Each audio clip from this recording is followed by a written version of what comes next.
رقت عيناي شوقا ولطيبة ظرفت عشقا فأتيت. حضرت امام بخاری رحمہ اللہ کے نام سے آج دنیا اسلام کا ہر بچہ واقف ہے کہ ان کی ایک ایسی محنتیں تھیں علم کے اوپر. تھوڑی سی عمر میں قرآن پاک حفظ کر لیا. 11 سال کی عمر میں سلیم ابن مجاہد نے جب ان سے پوچھا کہ بیٹا میں نے سنا ہے آپ کو 70,000 حدیثیں یاد ہیں.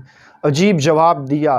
فرمایا کہ چچا جان صرف 70,000 حدیثیں ہی نہیں بلکہ ان حدیثوں کو روایت کرنے والوں کے نام، ان کے علاقے، وہ کہاں پیدا ہوئے، ان کا انتقال کہاں ہوا، انہوں نے علم کہاں سے حاصل کیا، محدثین کے نزدیک ان روایات کو بیان کرنے والوں کا مقام کیا تھا، میں ان ساری تفصیلات کو جانتا ہوں.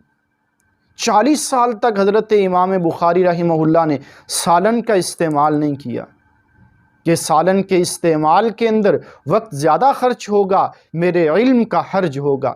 اس لیے تو فرمایا کہ لا ینال العلم براحت الجسم، کہ تن پروری سے علم حاصل نہیں ہوتا، محنتیں کرنا پڑتی ہیں.